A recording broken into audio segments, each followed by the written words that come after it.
오늘은 출애굽기 19장 1절에서 6절 말씀 본문으로 너는 나의 보물이다. 너는 나의 보물이다 라는 제목의 말씀 전하겠습니다. 장로교의 뿌리라고 할 수 있는 종교개혁가 장깔뱅의 기독교 강요라는 책이 있습니다. 이 책의 시작은 이렇게 이루어지는데요. 우리가 소유한 거의 모든 지혜, 즉 참되고 완전한 지혜는 두 부분으로 구성되어 있다. 하나님을 아는 지식과 우리 자신을 아는 지식이다.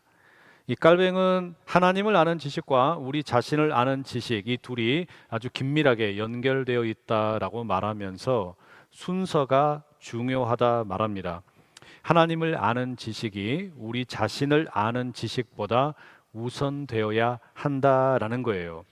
하나님이 어떤 분인지, 그분의 영광과 거룩하심이 어떠한지 알 때에만 우리는 하나님과의 관계 가운데 예수 그리스도와의 관계 속에서 참으로 내가 누구인지를 깨닫게 되고 이해하게 된다는 겁니다.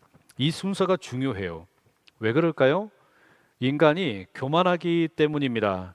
우리는 스스로를 객관적으로 파악할 수 있는 능력이 없어요. 우리는 우리 자신을 객관적으로 들여다볼 수 있는 그런 기술이 없습니다. 그렇기 때문에 먼저 하나님을 올바르게 아는 지식이 필요하고, 그 지식을 기반으로 해서 내가 누구인지, 나의 연약함과 모자람과 교만함, 이런 것들을 제대로 바라볼 수 있다는 의미입니다. 그래서 여러분, 성경을 읽으실 때에는 내가 읽고 싶은 대로 아무렇게나 읽으면 곤란합니다. 적어도 우리가 성경을 읽을 때에는 하나님이 어떤 분인지, 무슨 말씀을 하시는지, 어떤 일을 행하시는지, 이런 일에 먼저 관심을 기울여야 됩니다. 그럼 성경이 끊임없이 반복해서 들려주는 이 하나님의 역사, 하나님의 말씀이 뭡니까? 그냥 단순하게 성경 66권을 요약해 놓고 보면 하나님은 당신을 사랑하십니다, 이거잖아요. 그죠? 하나님은 당신을 사랑하십니다. 여러분, 이게 믿어지세요? 믿는 거야, 안 믿는 거야, 이거 알 수가 없어가지고 이거 도대체가 아무도 안 믿는 것 같은데 제가 다시 한번 여쭤보겠습니다. 하나님은 당신을 사랑하십니다. 네, 이게 정상이죠. 그러면 이 문장을 제가 조금만 바꿔볼게요. 하나님은 당신을 좋아하십니다. 하나님은 당신을 정말로 좋아하실까요? 여러분, 사랑한다라는 것과 좋아한다라는 것, 그 어감에는 좀 차이가 있잖아요. 성경적으로 따져놓고 보면 이 사랑이라고 하는 것에는 헌신과 책임감이 있어요. 반면에 좋아한다라고 하는 말 속에는 기쁨 또는 선호함, 애정, 이와 같은 것들이 포괄적으로 좀 담겨 있죠. 예를 들면 쇼핑을 하다가 마음에 드는 물건을 발견했을 때 우리 뭐라고 말합니까? 야, 저거 정말 좋다, 나 갖고 싶다, 우리 이렇게 말하잖아요. 마찬가지입니다. 하나님께서 우리를 사랑하신다라고 할 때, 또 하나님께서 우리를 좋아하신다라고 말할 때에는 우리에 대한 기쁨, 그리고 우리에 대한 애정, 우리에 대한 선호한다라는 것이 포함되어 있고, 거기에다가 덧붙여서 우리에 대한 책임감, 내가 너를 헌신적으로 사랑한다, 이 모든 게 녹아있다라는 이야기예요. 여러분, 하나님에 대한 이와 같은 지식, 하나님이 나를 정말로 사랑하시고 나를 정말로 좋아하시는구나, 이 지식이 우리 삶의 모든 기초가 되어야만 합니다. 이게 우리 삶의 정체성을 새롭게 바꾸는 것이고, 정체성이 바뀌게 되면 우리에게 새로운 책임의식이 주어지게 되고, 정체성과 새로운 책임의식이 합하여져서 우리의 인생의 목적을 새롭게 바꾼다라는 말입니다. 한번 저를 따라해 보시죠. 정체성이 바뀌면 새로운 책임을 갖고, 이것은 삶의 목적을 바꿉니다. 오늘 우리가 이 출애굽기 19장 말씀을 통해서 나누려고 하는 주제가 그거예요. 정체성이 바뀌면 새로운 책임의식을 갖게 되고, 그러면 인생의 목적이 달라진다. 이 이야기를 좀 드리려고 하는데요. 홍해를 건넌 이후에 이스라엘이 어떤 지점들을 지나왔는지 먼저 한번 좀 살펴보겠습니다. 오늘 본문 1절과 2절의 말씀 함께 읽겠습니다. 시작. 이스라엘 자손이 애굽 땅을 떠난 지 3개월이 되던 날 그들이 시내 광야에 이르니라. 그들이 르비딤을 떠나 시내 광야에 이르러 그 광야에 장막을 치되 이스라엘이 거기 산 앞에 장막을 치니라.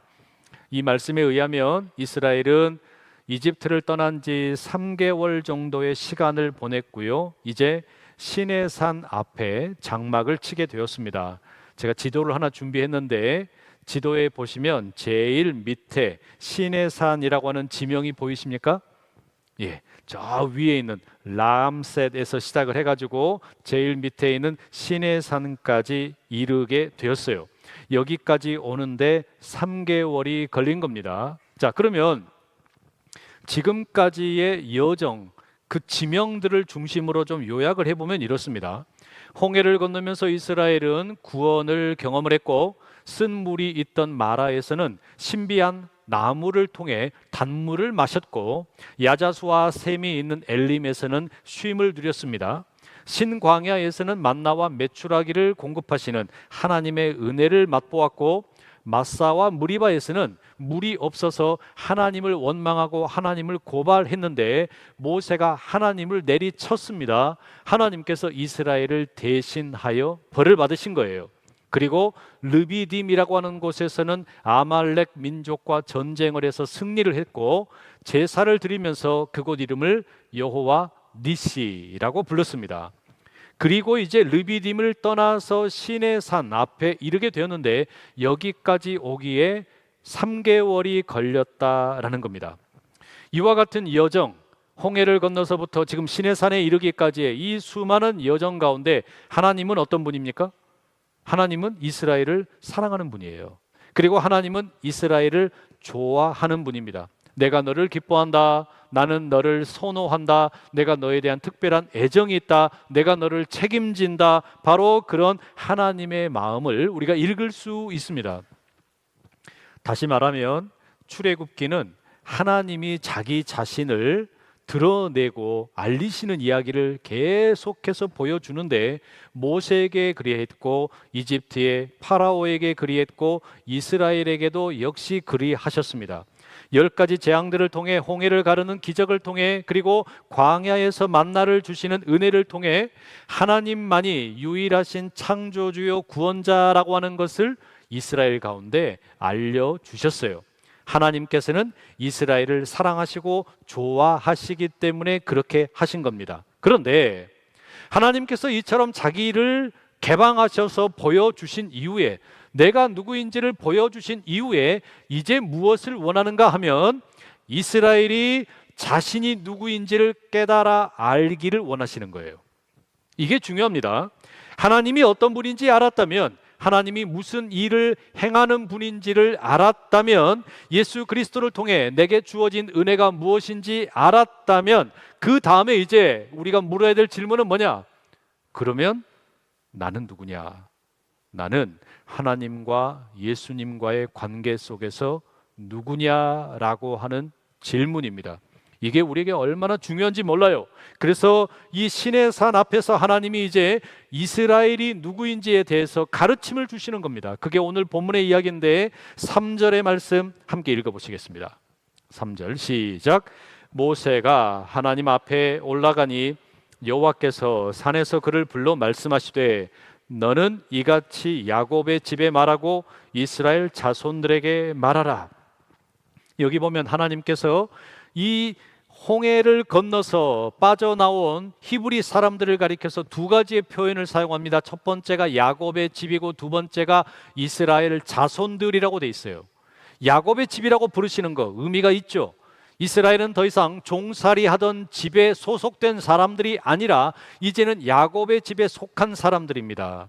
종살이를 하면서 살던 노예가 아니라 이제는 아브라함과 이삭과 야곱의 그 계보를 통해 하나님과 언약을 맺었던 그 집안 사람들이라는 이야기예요. 달리 말하면 하나님의 집에 거하는 사람들이에요. 그리고 하나님께서는 이들을 가리켜 이스라엘 자손들, 더 쉽게 말하면 아들들, 이스라엘의 아들들이라고 말씀을 하고 계십니다. 이들은 이제 더 이상 노예가 아니에요. 종이 아니에요. 이스라엘의 자손들, 후손들, 명확한 이름이 있고 족보가 있고 뿌리가 있는 아들들입니다. 더 나아가 하나님의 아들들입니다. 4절에 보면 하나님께서는 어미 독수리가 새끼를 자기 날개에 얹어서 업어 나르는 것처럼 이스라엘을 이집트에서 인도하여 이끄셨다라고 말씀합니다. 하나님께서는 이들을 아버지의 마음으로 시내 산까지 이끌어 오셨어요. 하나님의 집입니다. 출애굽기의 이야기는 계속해서 이스라엘 백성들을 하나님의 집으로 초청하는 이야기, 나와 함께 살자라는 이야기인데, 그래서 이스라엘은 하나님의 아들이 되고 야곱의 집, 나아가 하나님의 집에 속한 사람들이 되는 겁니다. 결국에 하나님은 아버지의 마음으로, 부모의 마음으로 자녀와 같은 이스라엘을 날개에 태워서 구원하시고 인도하셨다는 거예요. 그리고 결정적으로 5절 앞부분에 보면 이스라엘에 대해서 기가 막힌 말씀을 하세요. 세번역 성경으로 제가 읽어드리겠습니다. 이제 너희가 정말로 나의 말을 듣고 내가 세워준 언약을 지키면 너희는 모든 민족 가운데서 나의 보물이 될 것이다. 개역 개정 성경에는 나의 소유다라고 번역이 되어 있는데, 세번역 성경은 나의 보물이다, 너희들은 나의 보물이다. 저는 이 표현이 너무 좋아요. 이 보물이라는 단어가 정말 귀하게 다가옵니다. 성도 여러분, 보물 좀 갖고 계세요? 어떤 보물이 있으십니까?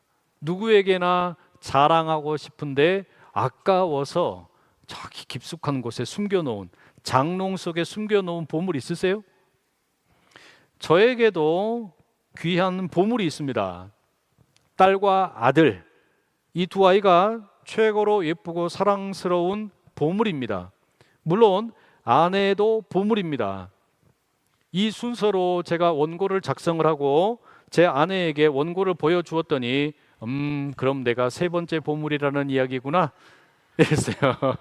그런 것은 아니고 모두가 다 가족들이 보물인데, 하나님께서 지금 이스라엘을 뭐라고 부르시는 거예요? 너는 내 보물이다. 너야말로 내가 너무나 존귀하게 귀하게 여기는 보물이다 말씀을 하시는 거예요. 그런데 여러분, 이스라엘이 정말로 보물일까요? 객관적으로 보면 이스라엘은 보물로 소중하게 여겨질 만한 아무런 자격이 없어요. 노예가 무슨 자격이 있습니까? 재산도 없고 능력도 없고 가치가 없지 않습니까? 그런데도 불구하고 왜 보물이냐? 왜 하나님께서는 이들을 보물이라고 부르시느냐? 아브라함과 이삭과 야곱과 언약을 그렇게 맺으셨어요. 너희들은 나의 백성이 될 것이고 나는 너희들의 하나님이 될 것이다. 그러니 너희들은 나의 보물이다.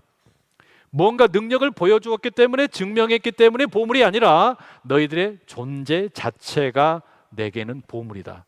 너희들의 있는 모습 그대로가 내게는 너무 귀하다. 이렇게 말씀을 하시는 거예요. 성도 여러분, 자녀를 키우면 다 그러시잖아요.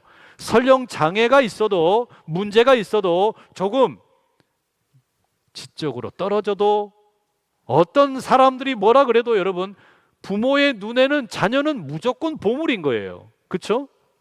하나님께서 지금 이스라엘을 보면서 그렇게 말씀하시는 겁니다. 이집트 땅에서 노예로 살았든 가진 것이 아무것도 없든 그런 것과 상관없이 이스라엘아, 너는 있는 모습 그대로 나에게 보물이다. 위대한 쇼맨이라는 영화가 있어요. 이 영화는 사회에서 기괴한 존재로 낙인 찍힌 사람들, 키가 아주 작거나 엄청나게 크거나 조금 이상하게 생겼거나 이와 같은 사람들이 주인공인 P.T. 바넘이라고 하는 사람을 만나게 되고 자신들 안에 있는 새로운 가치를 발견하고 자기의 특별함을 대중들 앞에서 가리지 않고 대중들 앞에서 자기 자신을 당당하게 드러내는 과정을 담고 있는 이야기입니다. 마찬가지예요. 출애굽의 이야기는 단순하게 노예 생활을 하던 이스라엘을 구원해내는, 자유를 주는 이야기가 아니라 세상의 기준으로 보면 정말 별 볼 일 없는 노예들, 이 히브리의 노예들이 하나님의 식탁으로 초청을 받고 하나님으로부터 포용과 환대를 경험하는 이야기라고 할 수 있습니다. 그래서 하나님은 이들을 그들의 어떤 자격과 상관없이 보물이라고 부르시는 겁니다. 여러분, 우리도 똑같아요. 이스라엘과 조금도 다를 바가 없습니다. 우리는 때때로 우리 자신의 어떤 능력이나 성과나 생김새나 이런 걸 따라서 인생의 가치가 결정된다고 생각하는 그런 경향이 꽤 많아요. 그래서 우리 내면에 여러 가지 많은 가격표가 붙어 있습니다. 이름표가 붙어 있어요. 나는 얼마짜리나 될까? 내 이름표는 뭘까? 세상에서 우리에게 붙여주는 이름표는 별로 좋지 않습니다. 너는 구제불능이다, 실패자다, 낙인을 찍어줍니다. 구제불능이라고, 가치가 없다고, 상처받은 인간이라고, 이와 같은 수많은 이름표들이 우리 내면에 가득한데, 문제는 뭐냐? 하나님께서는요, 여러분의 마음에 붙어 있는 그런 거 쳐다도 안 보신단 말이에요. 여러분의 마음에 있는 그 이름표, 하나님은 눈길조차 주지를 않으시는 거예요. 성도 여러분의 행위 때문이 아니라 여러분의 존재 자체를 귀하게 여기시고 선포하시는 겁니다. 너는 나의 보물이다. 너는 나의 보물이다. 세상이 뭐라 그래도, 세상이 너에 대해서 뭐 손가락질을 하든지 뭐라고 규정을 하든지 상관없이 너는 나의 보물이다. 하나님께서 독수리 새끼를 실어 나르는 그 어미 독수리처럼, 그래서 우리를 죄와 사망의 집에서 생명과 성령의 집으로 옮기신 겁니다. 어떤 대가를 지불해서라도 구원하기 원하셨기 때문에 예수 그리스도를 흠없는 어린 양으로 십자가에 내어 주신 겁니다. 그래서 우리는 하나님의 집으로 인도함을 받고 하나님의 자녀가 되는 권세를 받고, 심지어 하나님께서 말씀하시기를 너는 나의 보물이다 선포하시는 줄로 믿습니다.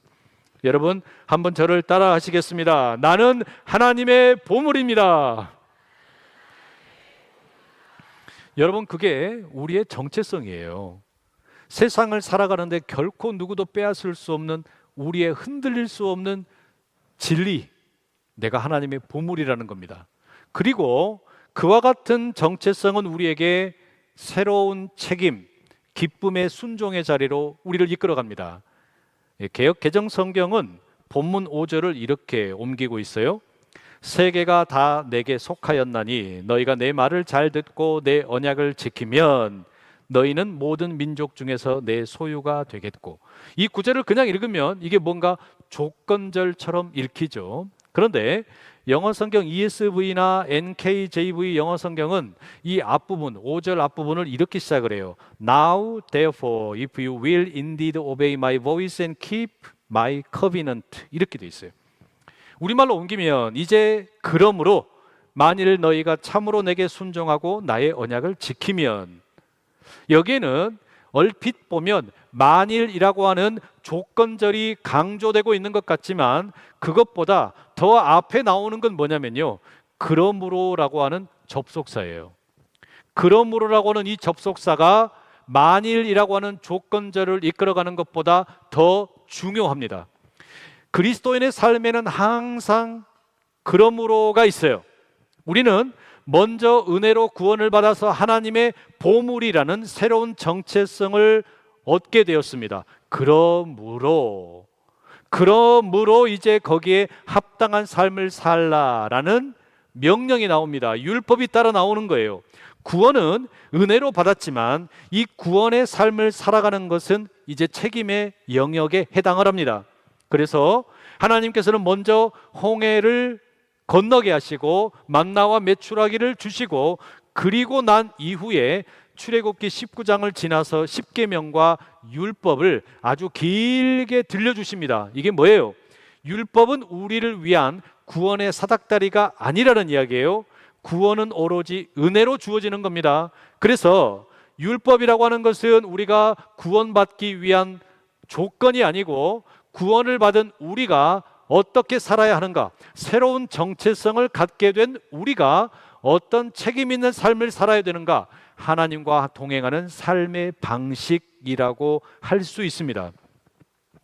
마태복음 18장 21절 이하에 보면 예수님께서 용서에 대한 비유를 들려주십니다. 이 비유에 보면 1만 달란트 빚진 자가 나와요. 1만 달란트. 1달란트는 6천 데나리온에 해당을 합니다. 1데나리온은 하루의 품삯입니다. 그러면 1달란트는 6천 데나리온이고 6천 데나리온을 이제 오늘날로 계산을 좀 하자면 대략 20년치의 연봉에 해당합니다. 1년 365일 가운데 300일 일한다 치면 그렇게 되겠죠. 그죠? 그러면 1달란트가 20년치 연봉인데 이게 얼마나 되겠습니까? 뭐 사람마다 조금 다르겠지만 편의상 하루 일당을 10만 원이라고 계산을 하게 되면 1달란트는 얼마가 될까요? 6억에 해당합니다. 20년치 연봉이에요. 그러면 1만 달란트는 이제 얼마가 됩니까? 거기에다가 동그라미를 4개를 더 붙여야 돼요. 그렇게 붙여놓고 보면 6조가 됩니다. 놀라지를 않아 버리네. 6조라니까요. 그 빚을 진 게, 개인이 빚을 지고 있는 게 6억이 아니고 60억이 아니고 600억도 아니고 6조. 6조라고요. 6조. 어마어마한 빚이잖아요. 이건 도무지 갚을 수 없는 빚이에요. 여러분, 우리가 6억을 빚지기만 해도 두렵고 떨리잖아요. 6조 원을 빚지고 있다면 그거 제대로 살 수 있겠습니까? 상상이 되지가 않잖아요. 그런데 놀랍게도 채권자인 임금님이 결산을 하면서 6조 원을 빚진 이 채무자를요, 탕감을 시켜줍니다. 6조 원을 앞으로 안 갚아도 된다. 완전히 빚을 다 털어버린 거예요. 은혜죠. 더 이상은 이제 천문학적인 빚을 진 빚쟁이가 아니라 자유인이 된 겁니다. 새로운 신분이에요. 빚쟁이가 자유인이 되었어요. 살아도 사는 게 아니었던 사람이 이제는 완전히 자유롭게 살아갈 수 있게 되었어요. 그러면 그 새로운 신분에 걸맞는 책임감이 뒤따라야 된다. 빚쟁이로 사는 그런 과거의 습관이 아니라 자유인이 된 새로운 정체성을 따라 살아야 한다. 그래서 여러분, 하나님께서 모세에게 들려주는 것도 똑같아요. 이 율법의 이야기, 10계명의 이야기도 똑같은 겁니다.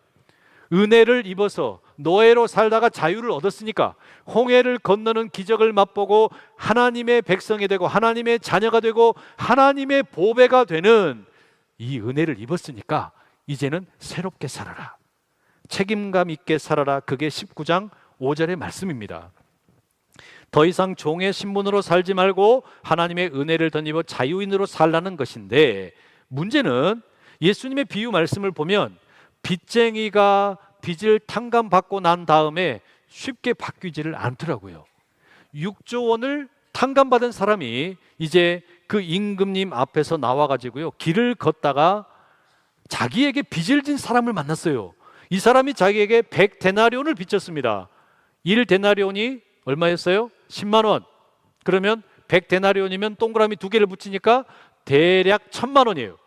1000만 원을 자기에게 빚진 사람을 만났는데 이 6조 원이나 되는 어마어마한 빚을 탕감받은 사람이 1000만 원 자기에게 빚진 사람의 멱살을 잡습니다. 이놈의 새끼야, 빨리 돈 내놔. 그러면서 막 돈 갚아라고 막 협박을 해요. 독촉을 합니다. 1000만 원 빚진 사람이 조금만 기다려 달라고, 내가 조금만 더 있다가 갚겠노라 했는데 그냥 고발을 해가지고 감옥에다 쳐 넣어버려요. 여러분 생각은 어떠세요? 방금 전에 6조 원을 탕감받았는데 이거 1000만 원 어때요? 다 받아내야 됩니까? 아니면 탕감해 줘야 됩니까? 자신감이 왜 이렇게 없어요?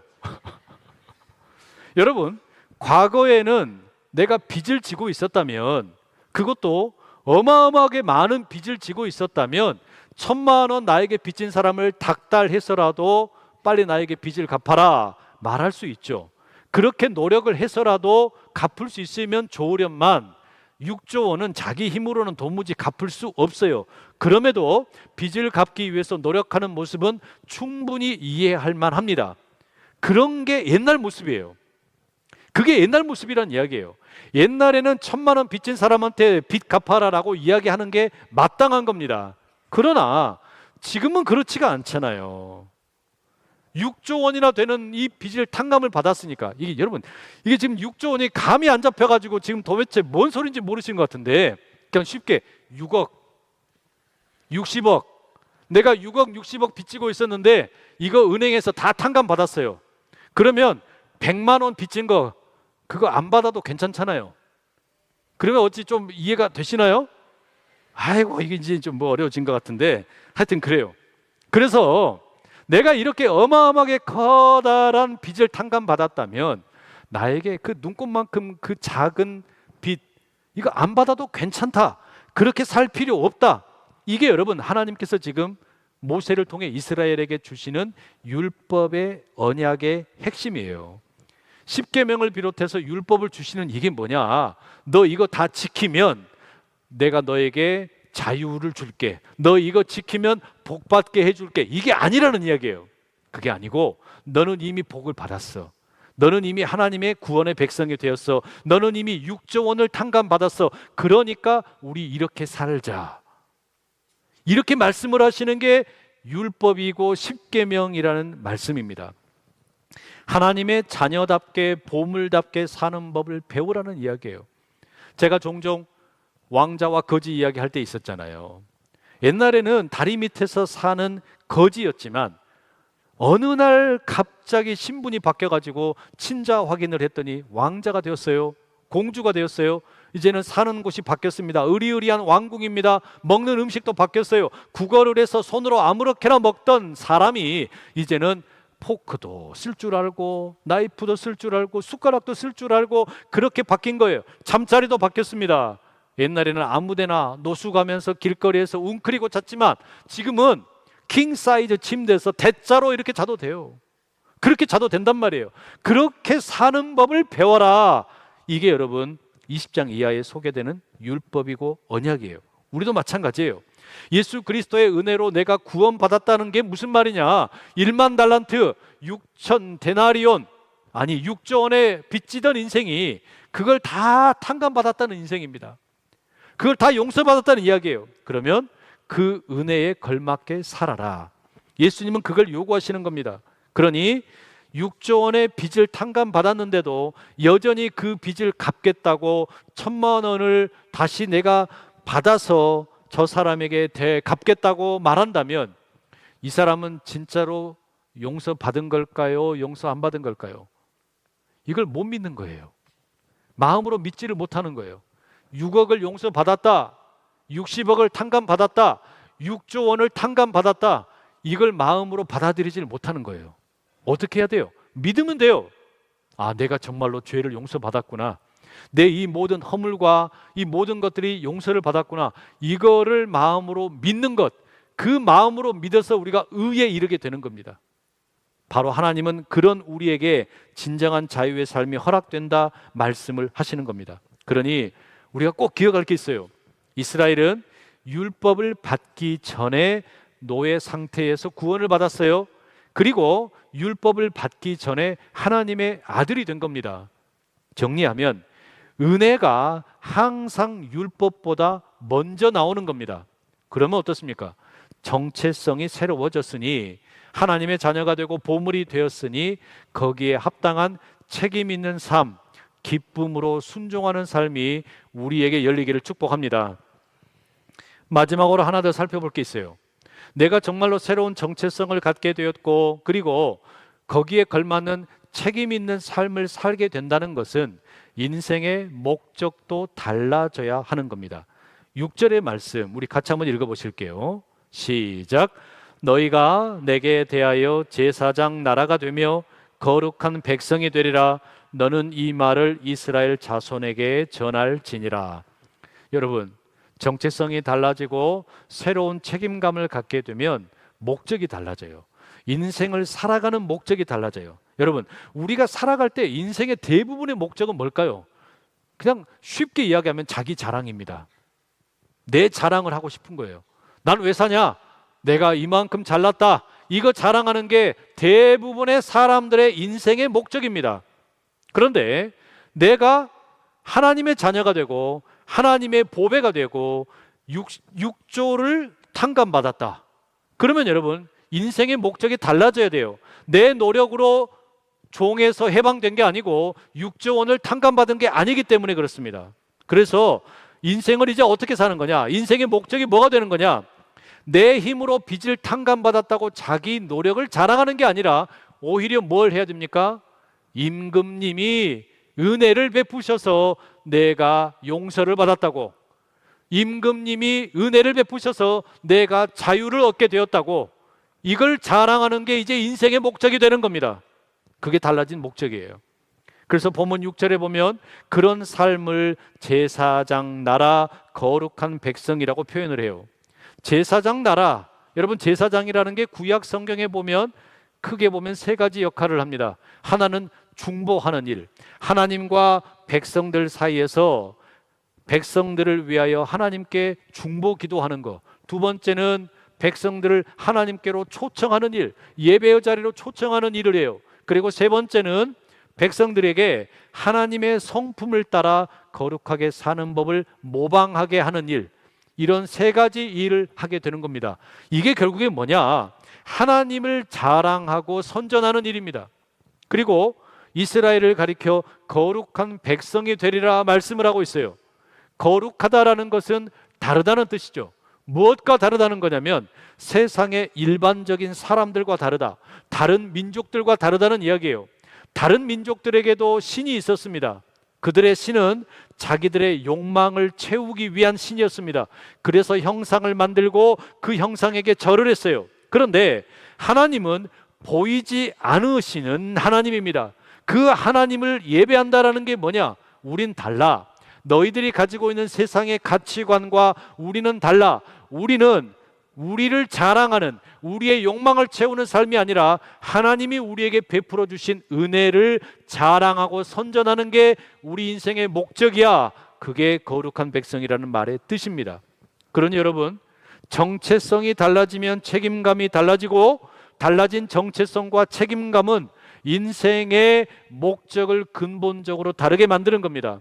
그래서 정체성, 책임감, 목적, 이 세 개는 결국에 하나로 귀결이 됩니다. 하나님의 아름다운 덕을 선전하는 것.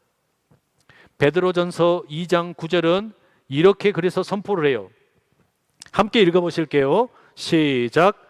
그러나 너희는 택하신 족속이요 왕같은 제사장들이요 거룩한 나라요 그의 소유가 된 백성이니 이는 너희를 어두운 데서 불러내어 그의 기이한 빛에 들어가게 하신 이의 아름다운 덕을 선포하게 하려 하심이라. 출애굽기의 이야기를 기가 막히게 묘사하고 있는 구절입니다. 예수 그리스도를 통해서 구원받은 우리의 삶을 그야말로 요약하는 구절입니다. 우리는 택하신 족속이고 왕같은 제사장이고 거룩한 나라이고 하나님의 소유된 백성, 하나님의 보배입니다. 그래서 이제는 어두운 데서 광명의 빛으로 죄와 사망의 자리에서 생명의 성령의 법으로 이끌림 받았기 때문에 우리는 그 하나님의 아름다운 덕을 날마다 선전하는 목적을 가지고 살아갈 수 있기를 간절히 축복합니다. 성도 여러분이 이 믿음을 붙들게 될 때 여러분의 삶은 하나님의 영광을 선포하는 가장 강력한 증거가 될 겁니다. 새로운 정체성으로 새로운 책임감을 가지고 새로운 목적을 향해 힘있게 나가는 우리 모든 성도님들 다 되시기를 간절히 축복합니다. 기도하겠습니다. 사랑하는 하나님, 우리에게 하나님의 보물이라는 새로운 정체성을 주시고 자격 없는 우리를 기뻐하시고 좋아해 주셔서 감사합니다. 저희가 받은 은혜의 크기를 깨닫고 율법의 굴레가 아니라 기쁨과 감사함으로 순종하는 삶을 살게 하시옵소서. 우리가 있는 자리에서 제사장 나라가 되고 거룩한 백성이 되어 주님의 아름다운 덕을 세상에 선포하는 삶이 되게 하시옵소서. 예수 그리스도의 이름으로 기도드립니다. 아멘.